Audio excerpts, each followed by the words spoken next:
you all know from our mailings, Lynda White graduated from Antioch in 1980 and has spent her professional life making masks, puppets, and designing sets and installations for theater, dance, and countless other kinds of performance and presentations. She's perhaps best known as the puppet supervisor for The Lion King on Broadway, with its more than 200 puppets and more than 2,000 costume pieces. She'll be talking with friend and colleague Howard Zingerman, Antioch 75, who holds a named chair in art and art history at Hunter College. His books include Art Subjects, Making Artists in the American University. He's also published essays in journals and exhibition catalogs. He and Lynda worked together in the 2007-2008 struggle for Antioch College. She arrived at Antioch in the fall of 1984. She's the class of 88, but she didn't take her first studio art class until the spring of the following year. Like, it was so random. It was amazing that it even happened. I was already going to RISD. I'd already accepted, and I had a scholarship. And I was in a science class with my lab partner, Lisa Holderness, and she had one of the catalogs. It was the one with all the fish swimming in one direction and one fish swimming the other direction. And I just looked at it and I picked it up and I started leafing through it. And I got this pain in the pit of my stomach. It was so visceral. I was like, oh no, you almost made a big mistake. You need to go. And so that weekend, like, I don't even think I told my mother. I booked a flight on People's Airlines, which at the time was like $29. And I went to check out the college. And again, it was the art building. I walked into the art building and I said, this is where I belong. These are my people. For her first co-op job, she worked in the nursery school of the Horace Mann School in New York's Upper East Side. It was her first stay in New York, renting a room in a Flatbush apartment that she shared with parrots and cockatiels, and spent an hour on the subway to get to work, where limos lined up to drop off the children of the New York literati. And Lynda, it's wonderful to be in conversation with you. I think, or I hope this will be interesting. And what I'd like to do is sort of, rather than starting back in the fog of Antioch days, to start in the present. And the series is called Backstage, which is where you spend a good deal of your time. I'm wondering if you can talk to us a little bit about just what a day is like on The Lion King. And I mean, you do 7 to 8 shows a week, so that those have to be really quite crowded days. So could you give us a sense of what a day is? Absolutely. We do 8 to 9 shows a week, depending on what the holiday schedules are. And working on Broadway is more than a full-time job. It's like a full-time and time and a half, like, and part-time job altogether. It's the days start pretty early. Over 300 puppets in the show, and my team and I try to put our eyes on as many of them as we can, starting with the principals. And actors will always be stronger than puppets, so puppets break all the time. So the beginning of the day is just doing triage, finding all the major breaks and repairing everything so that it's safe and continues the visual integrity of the show. And I have a team of 3 full-time people and 3 part-time people who work with us in the puppet shop. So as long as it's just a regular evening show, we spend the whole day working on puppets. And there's also rehearsals that happen during the day. And we have to be available for the rehearsals to go in and make adjustments for the performers to make sure they feel safe and comfortable in their puppets. And then there's ongoing projects where we're just trying to rebuild things, solve problems with puppets. So we're exploring different avenues of different materials, different methods, where it's always our aim to make the puppets as lightweight as we can. And every time we repair them, there's the potential for them getting heavier. So we're always trying to explore the boundaries of that and make smarter, lighter repairs, so that the performers can be safe. So that goes right up until the sheet comes out. And the sheet comes out an hour and a half before the performance. And that's when all the dressers come. So there's like 20 dressers for Can every. I stop you there and just ask you to translate what it means when the sheet comes out? Oh, sorry, the call sheet. Okay. Um, so there are 45 people on stage, and then there's swings and covers for all of those people that have to be in the theater. And on any given day with the performance, whether it's a matinee or an evening show, people will need to not come to work, whether it's for illness or an injury or personal days that they've contracted to have off, or they're on vacation. So every day the cast always changes. And so we get that an hour and a half before the curtain goes up. And that's the time that we have to switch out puppets and the dressers switch out costumes, so that everything is in place for the people who are actually doing the show. So yeah, so basically I walk around the theater checking every single puppet and making sure that Zazu, like that all of his feathers are in place, that all the mechanicals of the way his wings flap and his mouth opens and closes and his eyes roll and blink, making sure that all that is working, as it's supposed to be for the safety and also for the performance. And that has to happen with just about every puppet. So that's a good example of that there. And yeah, so then once everything is set for the show, we're still continuing to work on things in the puppet shop, making repairs. And then 15 minutes before the curtain goes up, part of the team goes down to Scar's dressing room. Scar and Mufasa both use mechanicals, and mechanicals are motorized components of their masks. They both have head mounts that they wear. We make all the head mounts in-house. Each head mount is fitted perfectly at each performer's head. And the booms are mounted onto the head mounts. And then there's, pretty straightforward pulley systems that are powered by servo motors. And all that has to get packed into their costume. So the mechanicals, the boxes, the batteries, the controls, and the cabling that goes with that all gets packed into the performance costumes. And in the audience, you don't even really see any of that. So all that happens 15 minutes before the curtain goes up. It gets tested, and then we're off. And then I have to check in. My team and I have to check in with all of the performers right before the curtain goes up, make sure no one has any issues. And then we're on call with walkie-talkies and backstage the whole time, and things break during the show, and then we have to run to wherever that is happening and not get run over by scenery that's being flown in or out, not get in the way of performers that there's a whole choreography backstage during a show that I think is as fascinating as what happens on the stage. Every moment is accounted for, and everyone is in a place where they're supposed to be. And if for some reason you're not in that place, there's a chance somebody's going to get hurt, or things are just going to get, thrown off course. So it's more difficult for us in the puppet shop because there's no allotment for us to be down there. We're not part of the choreography. So every time we have to fix something, we have to be really careful about where we're standing and what's going to happen next and how much time we have to do the repair and get out of the way. Wow, that's something. So the show's been running for 27 years. What is the lifespan of a puppet?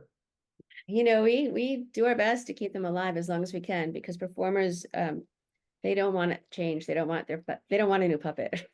They want to stick with their puppet because that's what they're used to. And that gives them a sense of security and confidence that they're just going to have the same show every night. So we do the best we can to keep the puppets alive and in the show.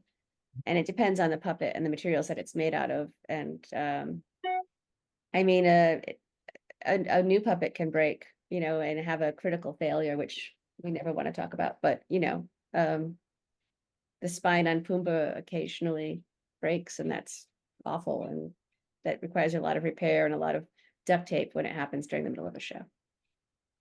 Yeah, I can only imagine. And how close is the technology of the puppets to what Julie Taymor and her team envisioned 27 years ago. It's very close. And that's intentional.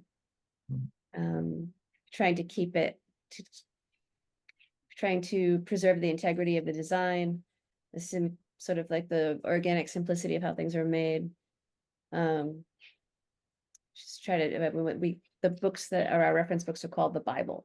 So if that gives you any sense of the goal to keeping it the same. And the job sounds stressful, strenuous, exciting, maybe in ways that you would prefer it not be exciting. I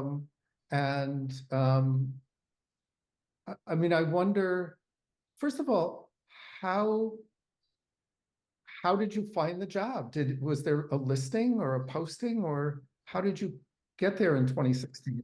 No, it was through word of mouth, the puppet community, even though New York City is a big city, the puppet community is not as big as you would think.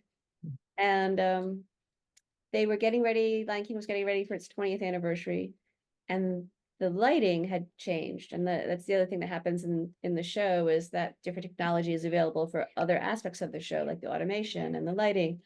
And the lighting had all changed. And now the way the puppets were painted, they were getting washed out because of the new kinds of halogen lighting and LED lighting.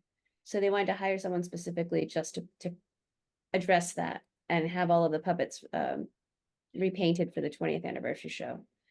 And that's how I came in, as to be a puppet painter, to address that issue. And it just evolved into the job I have now. Kenneth has asked about road shows and whether you work on the road shows as well, and if so, how?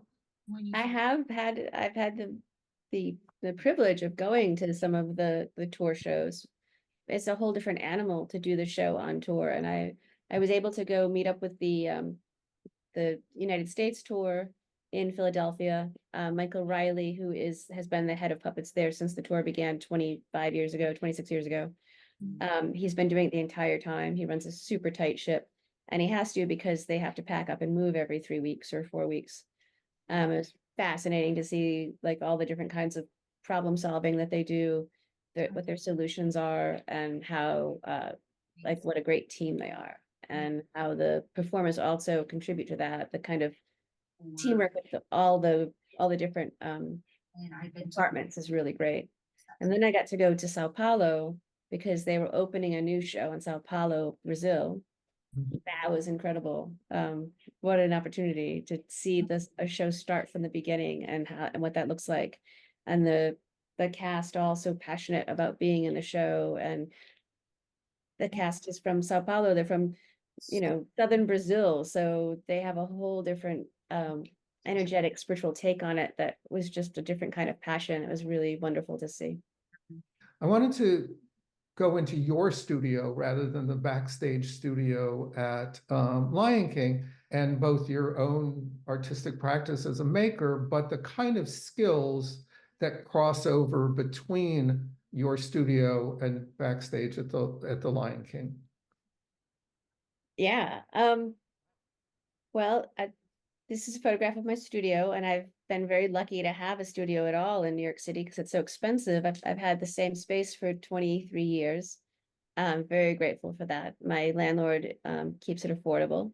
And I was kind of uniquely qualified for this job at Lion King because what most of my work, there's a lot of different mediums in my work, but as a fine art student, I studied this like typical studio arts of sculpture, printmaking, painting, ceramics, 3D work, and all of that just is makes perfect sense to go into making puppets and masks because you require all of those skills. But then what the exciting thing that happens then when it's a puppet or a mask is then it goes out of my hands and into the hands of the directors, the performers, and then they put their energy into the piece. And then now it becomes, again, something more. It just continues to grow. So my studio practice hasn't changed in terms of materials. I've used the same materials for 40 years. I use plasticine clay, because it's recyclable and I just keep reusing the same clay over and over again. And it is a resistant to the paper mache. I use mulberry fiber paper, kozu fiber paper, Japanese handmade paper, because it's very strong and lightweight and has a beautiful luminescence, transparency. It also takes paint really well. So I start by, depending on the size of my pieces, sometimes I have to build a wooden armature. When I was at Antioch, when we built big puppets, we built a wooden armature, and then we got hay from the horse farm and manure, and we would just wrap the armature with hay and pack manure into it and use binding wire and then cover that in paper mache. So that's something that I really value, is that the materials and the work that I do are mostly non-toxic. So it's just, glue and paper and paint. The discipline of my studio practices, I'm always trying to get to what the essence is of the thing I want to make. And I often will make the same thing 3 times, 10 times, like as many times as I need to, till I'm satisfied that I've gotten where I want to go with it. So in my studio, you'll see the many variations of the horse mask or the monkey mask, or whatever it is that I'm going for. On the one hand, it's sculpture. I mean, you were making a sculpture, but it's also, I was also struck by the way that you were talking about puppets as being finished by the actor or performer. And while on the one hand, this is a sculpture, it's also a sculpture that's designed to, how to say, carry a narrative or a mood or a literal body with it or inside it. So this is your Underworld Horse, which is a version of that same image that you work on in your studio. Could you talk a little bit about this image as a photograph or as a work? Mm-hmm. Yeah. So what you were saying about the progression of the work, starting as an idea, and then in my studio as I'm making it, and then continuing on to the people that are then going to interact with it. It's a vessel. Like everything can be a vessel, and especially for me, the masks and the puppets are vessels, and they hold things, so they hold energy. And this Underworld project, I was collaborating with a young friend of mine whose mother and I made art together. She started the Chicago Printmakers Collaborative in Chicago in the 80s, and I was one of the early members of the collaborative. And when she was pregnant with him, we did a project together where I cast her whole body, and then, including her pregnant belly. And then she made a sculpture of herself being pregnant that she put motors to, and she played a guitar. Anyhow, so now it's, 26 years later, and he lives in New York City, and he reached out to me, and we've been doing studio visits together. And he's a writer and a director, composer, performer, a hybrid artist. He's a McDowell fellow. He does these amazing, giant, like, performance presentations, and he works with an incredible group of performers and dancers. And this performer, his name is Will. He's a Buto dancer, and he was in the studio with us, and he saw the horse masks, and he was very inspired.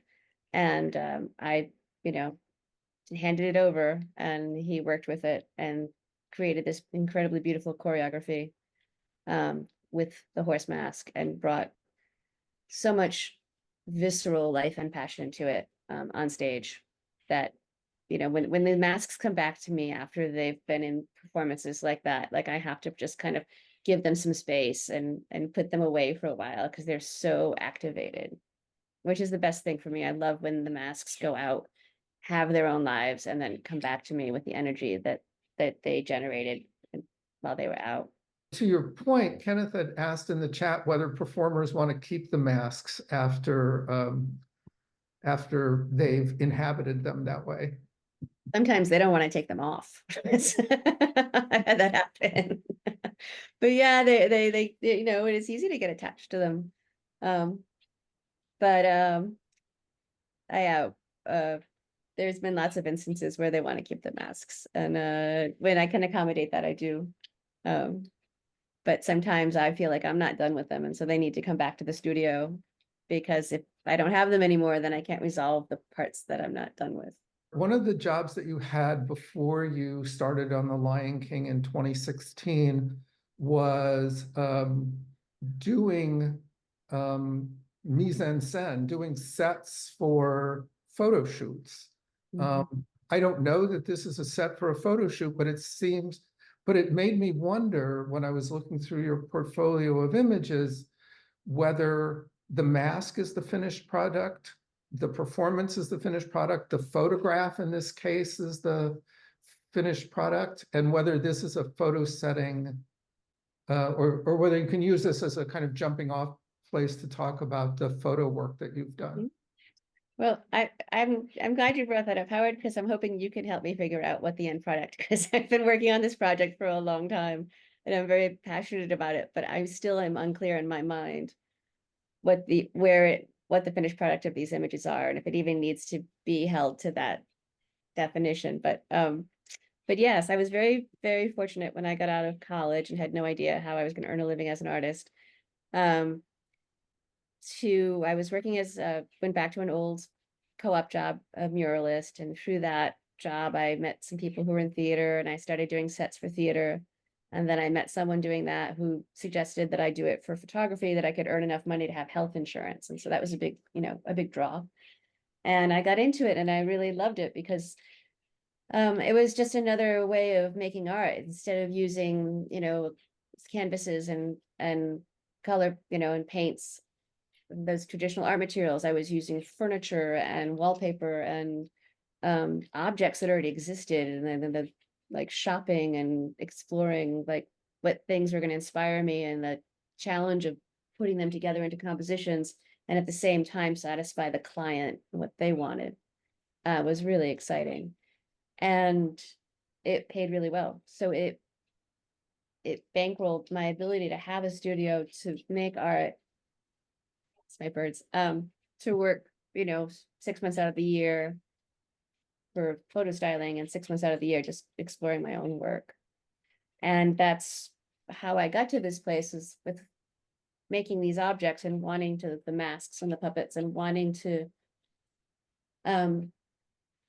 bring them into that other world. First thing I did was I painted that backdrop. It's actually like a 7-foot by 7-foot backdrop. Like the old days where they had those beautiful old backdrops of pastoral fields, or grand mansions or whatever. And then I invited people, in that picture, it's a sort of nephew of mine. His name is Dane, and he's a model. And I invited him into my studio, and just to spend a day putting on masks and setting up portraits in front of the background. Super fun. So much fun. I've done it with lots of dancers and all different kinds of people. Even Gary and Ursula Bauer, who were teachers at Antioch. And it's a great process, and I love that process. You got a commission from the Baccarat Hotel to make and basically imaginary settings for people. And I wonder if you could talk a little bit about that project and about this rather amazing image to begin with. That was a great project. That came, sort of in an indirect way through photo styling. It was a photo stylist who became a hotel designer, a good friend of mine. Was working with Baccarat, and he had brought me in on projects in the past to make art for things. And Baccarat was building their luxury hotel across the street from MoMA in New York City. This was about 5 or 6 years ago. And I was asked to create a tableau, some sort of artistic. They didn't really give me much, too many guidelines, except that the genesis of it had to be this Baccarat goblet. It's called 1841. And it had to somehow involve the goblet. And it would be in a glass vitrine, and it would be sort of like the featured sculpture in one of the luxury suites. And I they sent me the goblet, and I looked at it for a long time and thought about what I would do with it. And I thought it'd be fun to subvert it and make it into a bird feeder. And I was working, I'd gone back to clay for the first time since I was at Antioch in like 2012, I think. And I started throwing on the wheel for the first time. And then I got into slip casting and molds. And so I thought I would do, make some beautiful porcelain birds with gold luster beaks. But the big challenge was really trying to figure out how to drill a hole into the side of that glass without breaking it. And I actually found someone who used to work for Baccarat, and he drilled the hole for me. But it was a great commission, and it was a really fun piece to work on. And in order to do it, and all artists have to do this, I had to cast, I cast like 10 of each bird to make sure that I was going to get the one that was, that was going to be good enough for the piece. And yeah, I'm really proud of that piece. It was a great process, and it was nice to see it, when it displayed when it was finished. This is, Yeah. as I understand it, was the very first piece that you ever pulled out of a kiln. So Mhm. some distance from those porcelain birds. But maybe allows us to take this conversation back to Yellow Springs and Antioch this is probably 1985. Yeah, that was 1985. Yeah, it was just the magic of that art building. Like as a kid growing up with very little exposure to art and almost no formal training at all, to get to Antioch and walk into that art building where it was just limitless. The ceramic department was amazing, and the painting galleries, the print shop. Yeah, and then Karen Shirley, like having access to her and her discipline as an artist and as a teacher was fantastic. And yeah, it was all coils built baobab tree. I think that's, that was the moment I was hooked on making things out of clay. I grew up in Rhode Island. Mhm. And so how did you hear about this, tiny liberal arts college? And it was like, it was so random. It was was amazing that it even happened. I was already going to RISD, had already accepted, and I had a scholarship. And I was in a science class with my lab partner, Lisa Holderness, and she had one of the catalogs. It was the one with all the fish swimming in one direction and one fish swimming the other direction. And I just looked at it, and I picked it up, and I started leafing through it. And I got this pain in the pit of my stomach. It was so visceral. I was like, oh no, you almost made a big mistake. You need to go. And so that weekend, like, I don't even think I told my mother, I booked a flight on People's Airlines, which at the time was like $29. And I went to check out the college. And again, it was the art building. I walked into the art building, and I said, this is where I belong. These are my people.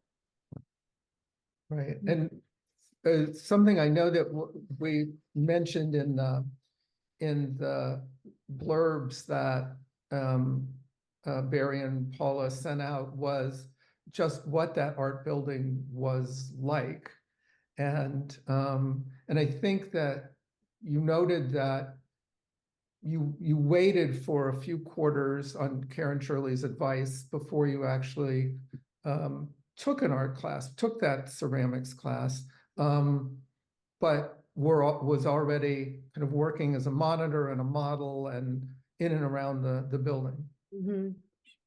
Yeah, I was, when I look back on myself, and I was like impressed with how like industrious I was, and also I'd never modeled in a drawing class before, so that was a big leap for me. But that was great. And then I ended up doing that for like my whole time in college, because it helped pay for, food and stuff.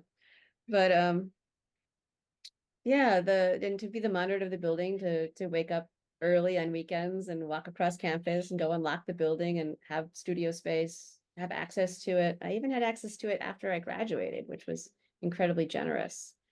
To be able to just keep working with the momentum of having graduated and being able to get into the print shop and keep painting like that whole year was amazing. Yeah, it is, I mean, that's the building that I came of age in as well, and it is was brand new when I was there. It's one of the only buildings designed by the um, um, Ant farm. avant-garde. I was gonna try and think of adjectives, but I can't. The avant-garde agitprop architects group, Ant Farm. This is one of their few extant buildings. So if we can just do a plug to save the art building while we're Yes. on this. What was it like when it was new? Well, it was new. It was, I remember it being like sort of bright red, bright yellow. But one of the amazing things about it was that just 4 or 5 story atrium space that was our studio space. I mean, it was, Light was amazing. yeah. Yeah. And then the doors, the walls, they all moved, they all slid open. So there you were in Ohio, up on this little hill in the spring, in the fall, and just like nothing but pastoral beauty around you, the wind coming through. We're so lucky. Yes, indeed. Indeed. But most people on this Zoom probably want to hear about in your last year when you finally entered the theater building. Yeah. So I had this neglected theater credit that I had to take that I had been not wanting to do. I didn't think I had any interest in theater, especially not acting. But they just hired Amy Trompeter, and she came from Bread and Puppet. She was one of the founding members of Bread and Puppet. And I don't know what she was exactly what she was expecting to teach, but it was myself and like 5 or 6 other people from the art department that came to her and said that we didn't want to act, but we would love to learn how to make puppets and masks. And so we did that. And then once we started making them, we're like, no, we want to act now. So we did a version of Midsummer Night's Dream out on the golf course, all in different animal masks.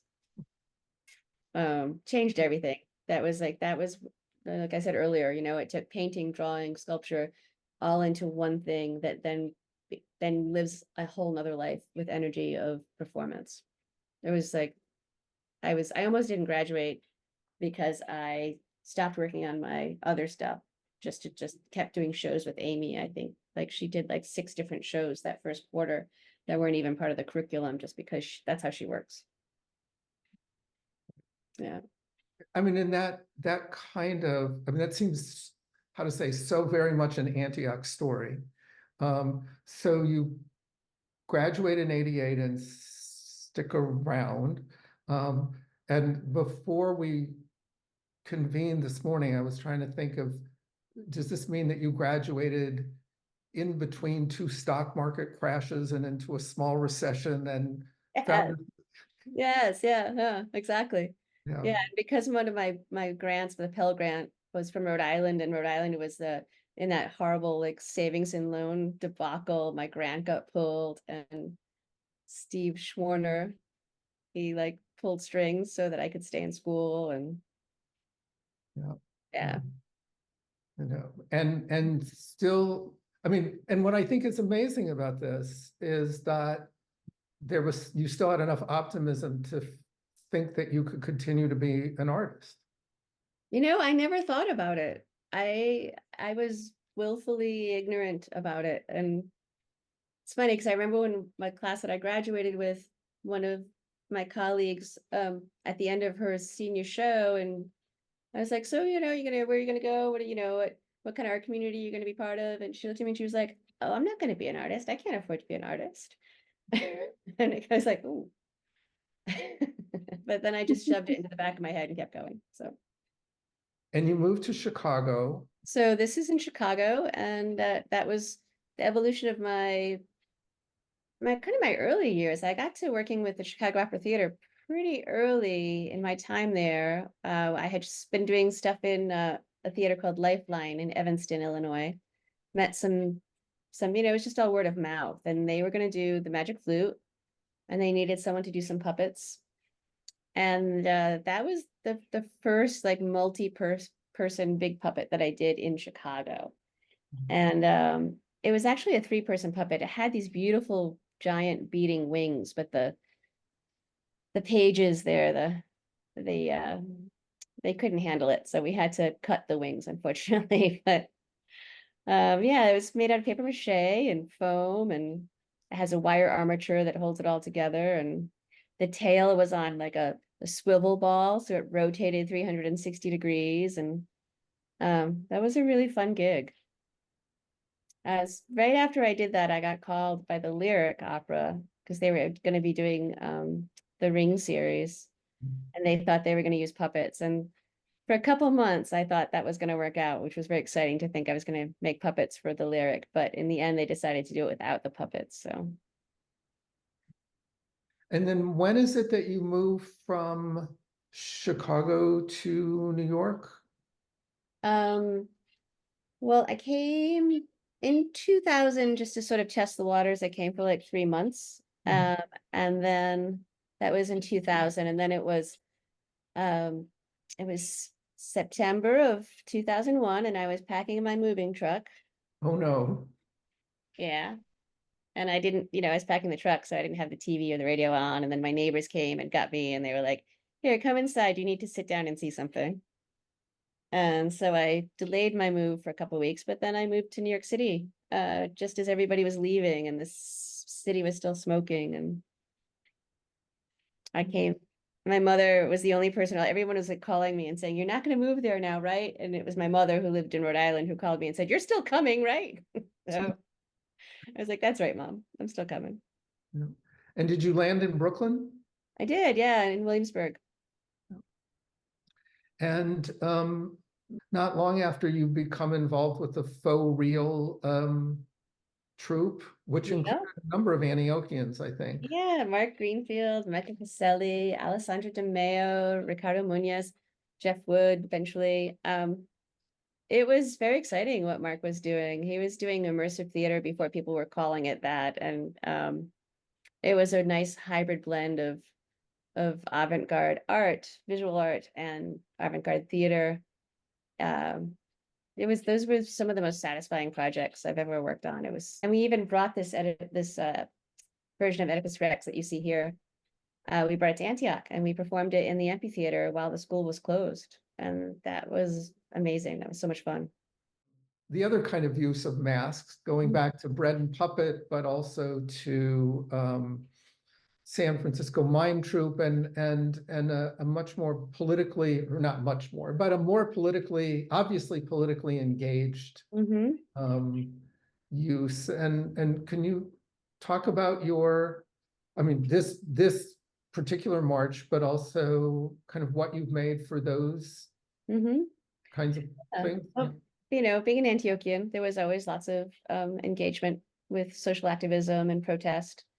When I got to Chicago, through my group of friends, I was introduced to these people called the Autonomous Zone. They were anarchists, a local group. And it was 96, the year of the DNC, which is kind of a milestone of the DNC coming back to Chicago after 68. And the Autonomous Zone was hosting a convention at the same time as the DNC, and it was the anarchist convention. And they had like 500 anarchists coming from all over North America and South America, and some from Europe, for this convention of activism. And they asked me if I would be willing to do puppet making workshops, to teach people how to make puppets, to work with some other big activist heavy hitters who were coming from San Francisco, to create big puppet parades, which we did. We had 3 major puppet parades that were all permitted. Like everything was above boards. The Autonomous Zone really was so organized. They had lawyers on call, and everything was done, to the letter. And the David Solnit, major social activist from California, came. Wise Fools Puppets came from San Francisco, and the Heart of the Beast from I'm gonna say Michigan, Minnesota. They came, and so there were plenty of hands and lots of interested people. It was so much fun, like teaching hundreds of people how to make puppets, teaching them how to use sewing machines and how to, mix paint and then take it to the streets, all in the course of like 2 weeks. It was this compressed time. I had 4 weeks, but from beginning to end.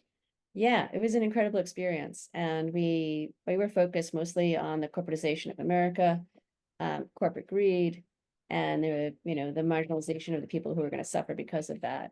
And we had a very strong response from the Chicago Police Department.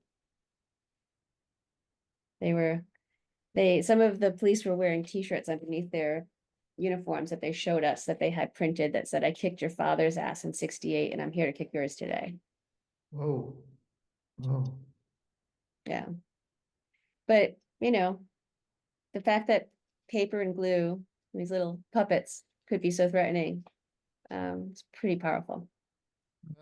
Well, how to say the political actions of puppets and their power bring us back to Antioch differently with this image. Mm-hmm. Yeah, this was during the Antioch closure when we were, as the alumni group, trying to save the college and reopen it. And Dan Fallon had been on the board, and he was leaning towards closing the college. And we created a protest action that involved Antioch alumni from every generation here in New York City. It was multi-generational. It was great. We had some members of a marching band, so we had music, and I made this Dan Fallon puppet, and we showed up at his work, where he was working for the Rockefeller Foundation, at 8:30 in the morning, and we just stuck around handing out flyers and making our presence known. And Dan was really good-hearted about it. He was good-humored about it. He was kind of shocked and surprised, and then at the same time, it kind of, you could see it really touched him, and things went differently after that. He actually wanted to buy the puppet from me, but I wanted it to stay with Antioch. And where is it now? It lives at Antioch. Ah. Yeah. Yeah, Michael Caselli was part of that too. Mhm. Yeah. You can see my little face in the t-shirt there, or in his button-down shirt. Uh-huh. One of the things that Ken has asked is what your union membership is vis-a-vis the Lion King and the work on Broadway. It's a very good question, Ken. And we are part of the wardrobe union, 764. So those are the dressers who dress the performers. It's not a good fit for us. There's a very different skill level that is required to work in the puppet shop. And so we're working on changing that. Before we get to the rest of the questions, Lynda, I'm just wondering, is there anything, a big part of your working life, your art life, that we did not get covered that you want to tell us about? I guess I would just say, and we've kind of been talking about this all along, but I just want to underscore like what a special place Antioch is, and how it builds people who can adapt and be open to opportunities and can roll with the punches and build a life that's to their values and makes their heart sing. And I'm very grateful for Antioch, and I just hope that it will always be there for people. Unfortunately, I work on too many different things at the same time, but after all these years, I've come to understand that's just my process. And by the time I die, it's going to be just like make all sense and be the most incredible thing. But for now, it just seems like I have no attention span. But yeah, working clay again, and I'm making vessels that have animal orientations to them, kind of like sacred vessels. And I'm always working on mask projects, and I've been working on a piece involving masks and paintings that relate to growing up. My father was a hunter and a cop, and just growing up around guns a lot, and it all kind of is a way of exploring that and sort of sorting it out. Do you ever cross paths with Stephen Hendrickson, who was our most famous Yeah. designer till we met you? Yes, yeah, it's funny because my husband Jeff and I were friends with Robin Hendrickson and Bernadette, who were Antioch students. We met them through the revival. They're about 9 years younger than us, I think. And we became good friends with them, with a whole group of friends. And we were simultaneously going to the Hendricks house. They would host meetings for Antioch Revival, never knowing that those were his parents. And it was just like 5 years ago that we all happened to be in the same place at once. And it was just confounded me that those were his parents. Oh, but yeah, they're great people, Callista and Steve. Right. Yeah. Okay, cool. Yeah, and it's amazing that Callista was the designer of Miss Miss Piggy Miss Piggy's Yeah. first outfits. costumes. Yeah. He's guested on this show, so you know, you're not the first famous design person we've had. I worked with a mask only once in a play, and I wasn't too sure somebody was wearing it, and the eye holes were not situated in such a way that the person was looking at another person and the connection. But at the point where it got focused on the other person, I had the sensation of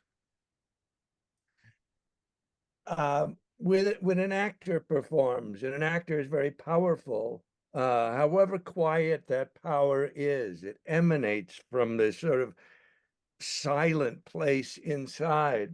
But with the mask, I had the sensation of all of a sudden it was this energy that was coming down from the walls and the ceiling into this focus. And I was wondering if you could talk about what is that, not only what is that process in terms of an actor wearing a mask and inhabiting the character, but what is the power? You must see that experience with the Lion King, I would imagine, when all of a sudden actors are inhabiting this thing and the thing becomes alive. And I would imagine, as it is with any acting experience, it's even different night to night. It's true. Yeah. It's true. I'll tell you what I like to say is in my introduction to people who have never worked with masks before, especially with Lion King. It goes back to when we, as a civilization, as humanoids, we didn't have any power over how much we suffered. And then the point came when we realized, well, maybe we could have some power. Maybe there's a way that we can take some power back and not suffer so much. And so they started making objects, vessels. And those vessels collected the power. And that's how they created an artifice, or maybe it's not an artifice, but they created those vessels to collect power. I mean, you said yourself, you see it, you feel it. Yeah. I see it and feel it all the time. It's the, the shadow puppets on the cave wall from the fire. So we want that. Yeah. It's we want to believe there has to be more Yeah. Yeah. than this. Following on that, both Tony's question and your answer, can you talk about I mean, I know that you collect masks from around the world for your travels. I know that that doing plays like the Bacchae or Oedipus goes back to classical and pre-classical Mediterranean traditions. Can you talk about research, kind of your mask repertoire and the research you've done? My research goes in two directions. It goes into like diving into, like you say, like the ancient roots of it. That's the interesting thing to me too about American culture. Where does our mask tradition start? As the colonizers. Of course, there's amazing mask traditions of the indigenous people here. But I go to the histories, and I love researching what they started with, and also the indigenous and tribal masks. What are the materials they had to work with, like the Yupik and the indigenous people of the upper Northwest. The further north you got, they had like the seagull feather or the bone from, you know, they had so little piece of driftwood, they had so little to work with, and that their masks are so powerful. They're like freakishly powerful, and there's very little to do with it. And then you go to like Eastern European countries, African countries, where the puppets and masks are incredibly ornamental. And sometimes they're not even humanoid, they're just like this shape that's all ornamentation, you know, and it's just it can go in so many directions all at once. And then it's just like so much of it is also animal and nature related, and just diving into what is the essence of those animals, or the essence of that flower or insect, or you know, that's the meat I like to dig into. It's like the keywords when you're trying to search something on the computer, like what are the things, because I want to get enough but not too much, so there's room for other people to project what they want to see on it. Masks don't move. I mean, they have an expression. You make them with however they are, and it does not change. So something that doesn't change then has all this power from, you know, from movement or things we attribute to it. Or I mean, I think this little Amal, the tall lady, the tall child, Yeah, wanders good around, example. Yeah. and it's just amazing to me that something that does not change expression can be so expressive. Well, that's because we change. Our interaction, that's our interaction with it. That's our Well, participation. the last picture is just a good thing to go out on because it is Lynda surrounded by masks. Thank you so much, everyone. I really appreciate being part of this program, and I'm so impressed by it. And thank you so much, Howard. It was great.